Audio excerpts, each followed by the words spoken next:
Hello, everyone, and welcome to our podcast, Music and Musicians. I'm your host, Peter Kiraro. So, today we're going to discuss about music and health. I have a wonderful guest. She's a clinician, and she will help us learn more about how we cope with music and health. Before we start, kindly remember to subscribe and comment. Give us your views. We'll be glad. Thank you. So, feel free. Welcome. Kindly Hello, tell us your name. hello everyone. Momo is my name. I am a clinician currently working in the healthcare industry. I'm so humbled to be here. Welcome. So, first, do you listen to music? Yes, What about other medics, the clinicians? medics generally listen to music. Yeah, we do. Okay, so what time do you, when do you find time to listen to music?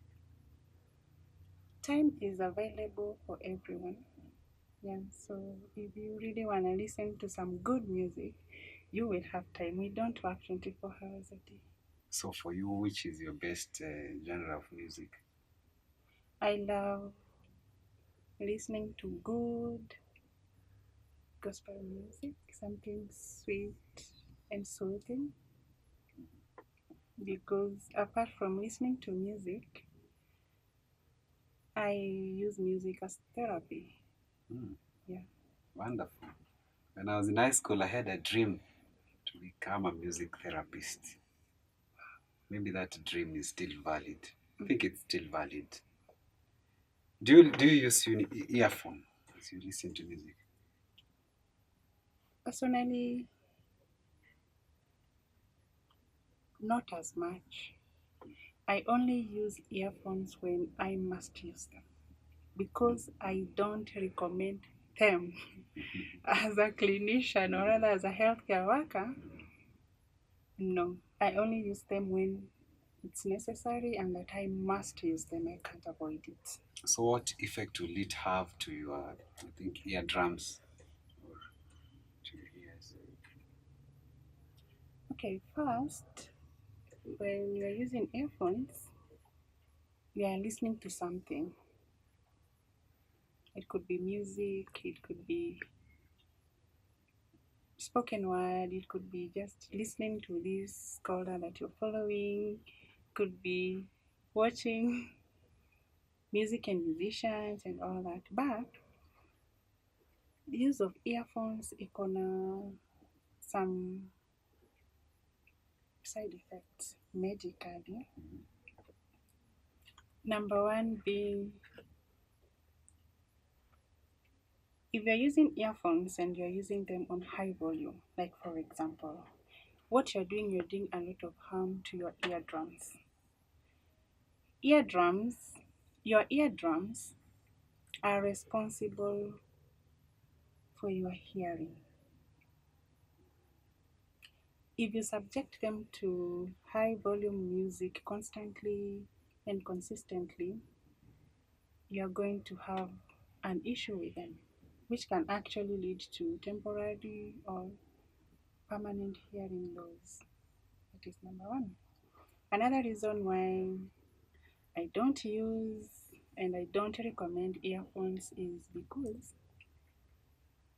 earphones, especially if you're not checking on the hygiene of your earphones, can lead into putting some infections, bacteria, viruses, dirt, debris into your ear that can lead to ear infection. So when you have an ear infection, we need to treat you. There are so many things that you can't do when you're infected.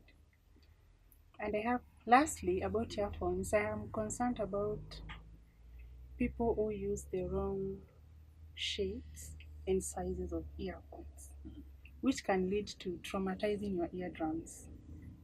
Yani basically traumatizing your ear, which can lead to an inflammation. Inflammation will always lead to an infection. And we have bigger problems to deal with. You only wanted to listen to music, to this piece. At the end of the day, you have an infection. So, some young people Mm, use one earphone. like on one side, what effect will it have to them? Okay, listening. First of all, use of earphones. I'm not saying that you can't use earphones, but here is where the catch is. How are you using your earphones, and for how long are you using your earphones? Because it doesn't matter whether you are using on both ears or on one ear, if you're not using it the right way, you will end up in problems. Yeah.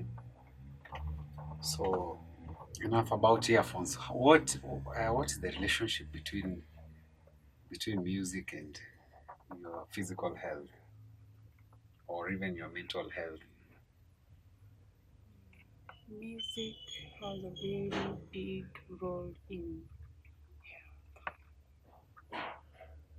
mentally, socially, we need music. In a healthcare setup or setting, we need music because we know what music can do. Number one, music can be used to reduce pain.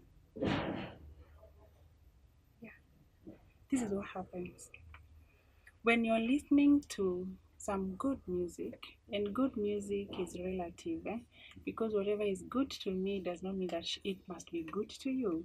But it is your music, that is what you love. When you are listening it, okay, let's get into details kidogo. Listening to music, playing music can lead to production of dopamine. Dopamine is a hormone, and a feel good hormone that leads to dopamine will give you better energies, will reduce your stress levels. Music can also lead to production of we have this hormone oxytocin. Music will lead to production of endorphins, by the way.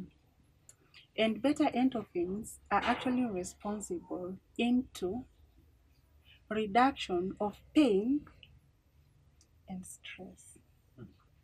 Yes. Your body responds to pain and stress. No, your body produces endorphins. This is a hormone, in reaction to pain and stress. And guess what else can lead to production of that hormone? Music, exercise, eating, jogging. Yeah. So music, we use it. It can be used. It has been used in the reduction of pain. We use music in depression management. When a person is depressed, this is a person who is having a low moods, a hopeless situation, and all that. Anytime this person is listening to that good, soft, and nice music that is speaking to that person in the correct volumes, it will lead to production of all these hormones. And these hormones, what they do, they will reduce the stress levels. They will not cure, yes, because we need medication for some, categories of depression, yes. But music has a role. Physically, physiologically, music has a role in health. Yeah. Socially, music has a role. Yani, we can't run away from music. What if I listen to too much music? Will I produce too much hormones for my body? Okay, what will happen? Music can lead to increased. There's this hormone, the one for managing stress, the cortisols. When the cortisols are going up, you will be very anxious. You will be agitated. But why are you listening to music and your cortisols are going up? You are listening to the wrong music to your liking, and you're also listening it in very high irritating volumes, and it's actually giving you some of these conditions. You could be having hyperacousis and all those things. Yeah, so listen your music at the correct volume And also check on your time, the time that you are on your earphones, especially on earphones. You could be listening to moderate volumes, but also getting yourself into problems because you are listening over a long period of time. So you need to give your ears sometimes to relax. Yeah. So you said about volume. Why is it that most old people don't want loud music? Yet the young people, we love it. We love loud music. Is it that probably their eardrums are aging? Okay. There's a relationship between, let's talk about music and old age. When you're talking about music, we are talking about the volume of how you're listening to this music. We are listening to the duration of time. With old age come with some of these. It predisposes you to so many issues, not just your ears, but we have, okay, we can talk about two conditions of the ear, or rather of hearing, that are associated with old age, and the fact that old people actually don't like loud music. They can't take it, it becomes irritating to them. We have what we call hyperacusis. This is just a condition whereby someone becomes very sensitive to noise or other sound, and underline the word loud. Anytime you come into contact with loud voices, sound, music, noise, you get very sensitive, you can't take it. It's common amongst the old people, but the young can also experience that. Oh, wonderful. We have something else. It's praise. It has a name. I don't want to use those names.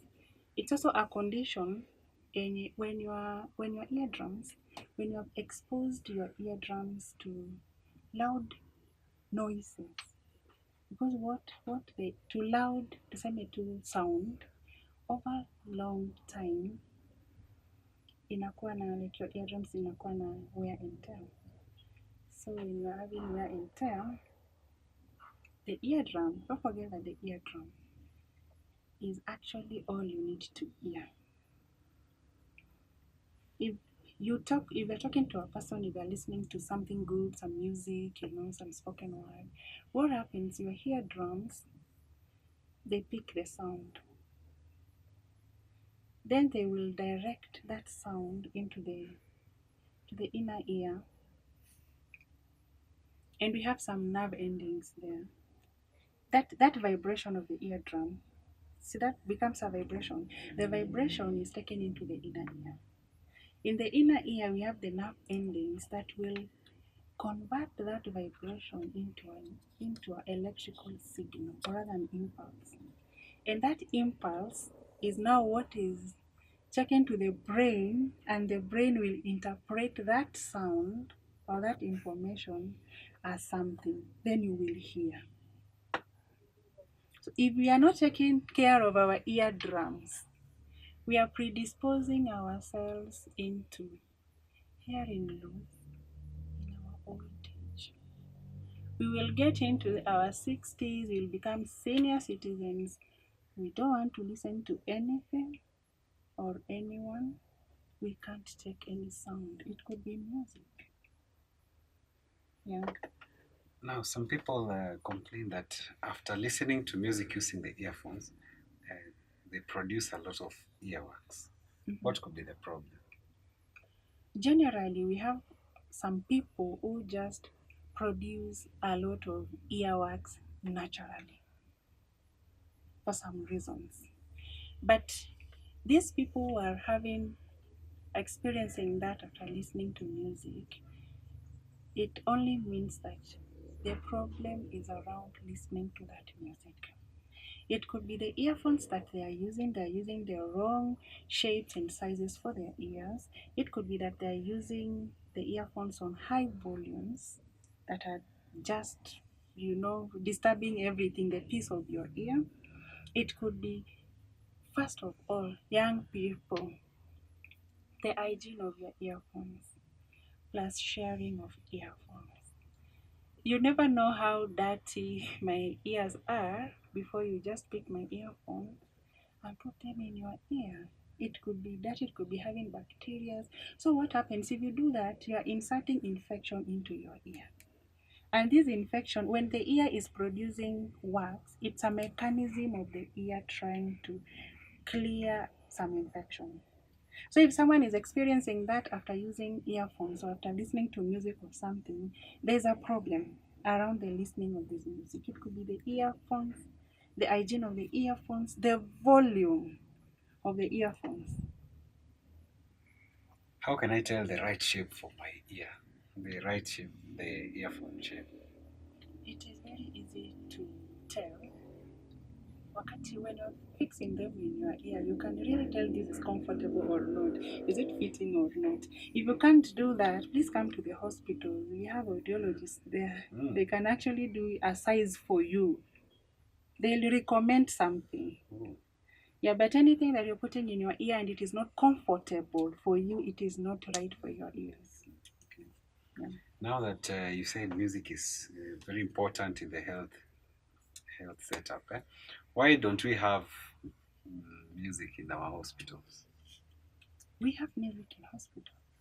Where I've never had. I only see televisions. Yes. So what are we listening and watching in our televisions? News. Okay. We cannot have music in hospitals like we will have it in a church service, but we have music in hospitals. It's just that in our setup, in our setting as first world countries, we are trying to fix and prioritize what to do first. Because if you came to the ER today in pain, Peter, at that given point, you are a music producer, you sing, you do all these things. At that given point, what do you need? Do you need me to take care of the pain or do you need to listen to music? Take care of pain. Yes, I need to take care of that pain before we can even start talking about these other things. So in our setup, it's just that maybe we have not really made use of music as we should, but it is there. You will go to hospitals and you'll have background, of course, from the background in the waiting days. As patients are waiting to be served, you could have this gadget that is telling you about hand hygiene, about vaccination, about COVID. In the middle, we'll have some soothing music. It is there. When you go to the wards, go to the pediatric wards. The babies are there watching Mickey Mouse and listening to baby music. And we have a very special, I'll call it a ward, the palliative cares, the hospices. We have a lot of music there in the palliative centers because literally what we do there, okay, we are preparing these people for death. So spirituality comes in very handy. Our priests are there, our pastors are there, our reverend sisters are there, our brothers are there. We're just praying with these people, singing. We do have music in the hospitals. We also have, there are some words that you will not miss music, but it is customized to fit the needs of the patients, the people listening to that music. We even have live music concerts in some of our hospitals. Hey, like we should. I need to go there. I will do a shout out for a hospital that I know it is doing that very well. Personally, I've experienced that in a hospital, music therapy in a hospital setup. We have living room, Eldoret. This is a hospital that is really making very good use of music in the hospitals and are doing a great job. So maybe you have not found yourself in this, and even if maybe you didn't pick it because it won't be that shouting like we are in a church service. You understand, I eh? understand. But we have music in hospitals. Yes, it's underutilized. Yes, we are not doing it as we are supposed to be doing it because we have other things to take care of in hospitals. But music is not in the hospital. We also have chaplains in the hospitals. But they come to pray, not to sing. When we're having if a chaplain is coming, we have a chaplain and we have a priest who is coming to do a mass or something.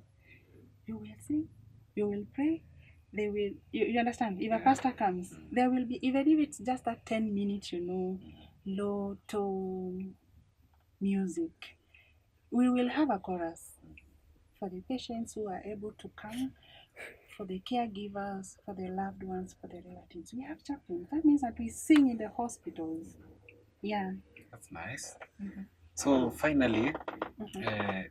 when we were young, we used to sing, actually in high school mostly. I can remember a tune I also composed in primary to remember the 10 commandments.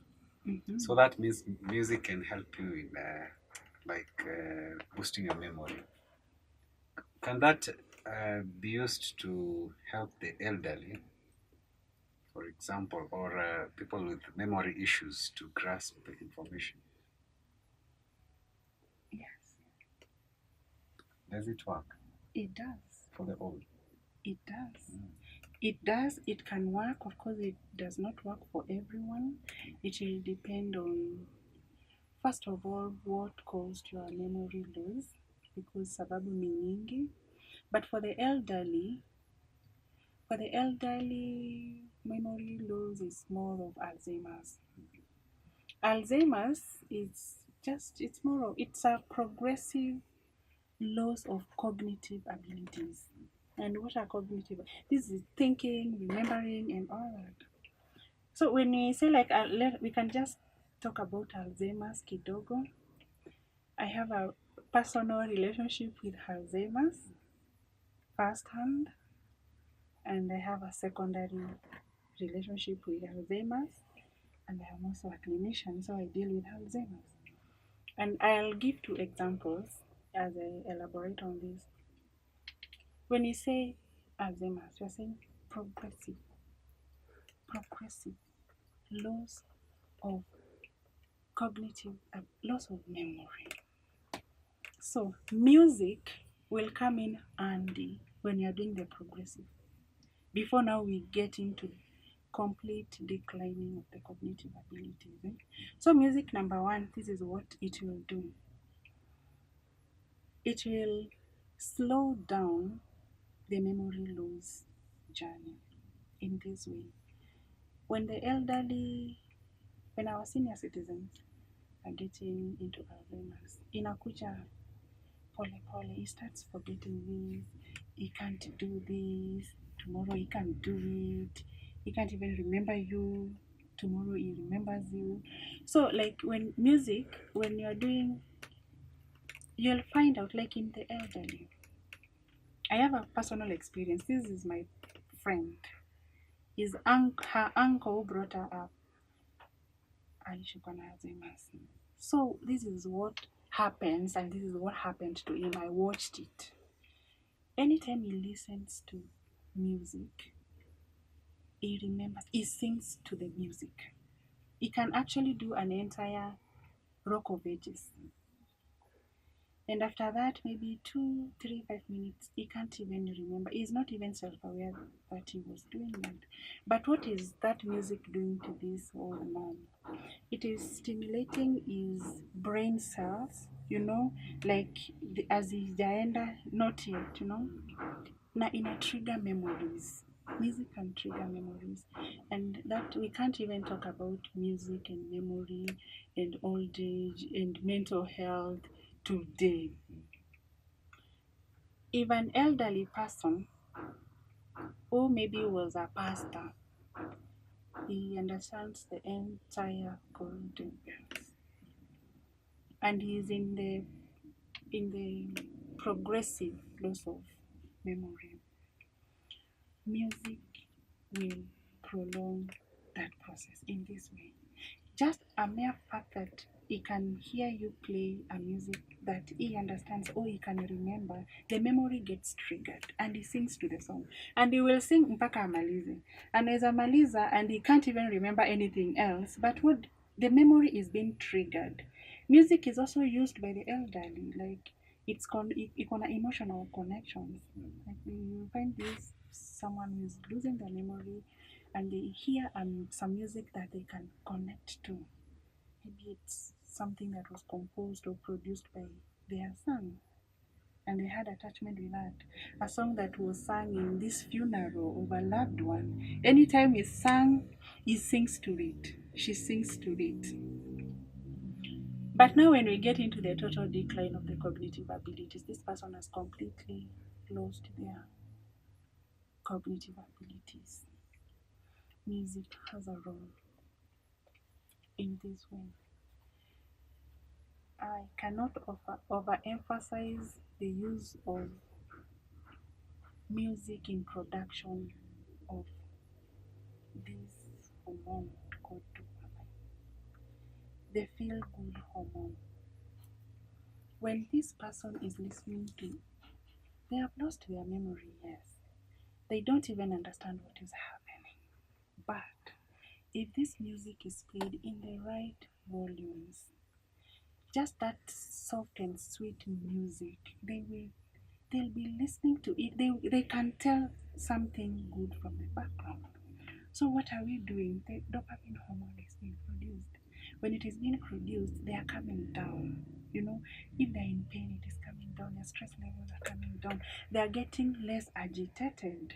Because like in Alzheimer's, not just in Alzheimer's, in all chronic illnesses, people get tired of being sick every day and taking medication, so they start getting agitated. And when they're agitated, ni hivyo, if I'm agitated and you're taking care of me, believe me, you can't even feed me. So music, when I'm getting that music at the right volume, that you, of course, you knew my liking of music before I lost my memory and all that, the dopamine, they calm me down. When I am down, we have better outcomes. Tutaelewana, we'll be able to understand each other, and yeah, music is good. Trauma, post trauma, people get trauma and they lose their memory. I have people that I can mention their names, but I won't. I'm sorry, I can't do that. That had amnesia. Amnesia is just more forgetting, secondary to trauma, and they just listened to this music that they loved, and that's how they got their memory back. No. Yes. Yeah. So I'm also a doctor. You're treating people. Music is therapy. That's nice. Music is actually a companion, especially when you are dealing with mental health, anxiety, depression, music. There are people, we have patients who their only companion in the journey into realizing themselves back is music. Wow. I have to end there. But thank you so much for the wonderful. Before we end, kindly, now that we're talking about music and we're talking about our ears, tomorrow, the 3rd of March, is the World Hearing Day. And I cannot finish this without wishing everyone a happy one. And this is what we are saying for this year. Let's change our mindsets. Let's take care of our ears. We are saying let's create awareness. Let's go out there and get ourselves involved in preventive measures into hearing loss. And one of those preventive measures are, number one, lower the volume at which you're listening to whatever it is that you're listening to, and get a regular ear check. Let's take care of our ears because we depend on our ears. Even when you're sitting down like this, Peter, here, now that you're not staggering, balance posture, it is because of your ears. not because of their legs. So we need to take care of our ears, and let's listen to whatever we are listening at the right and correct volumes. Thank you very much. So we are pleased to host you today, and we look forward to having you more. Thank you to our listeners. Hope to see you in our next episode.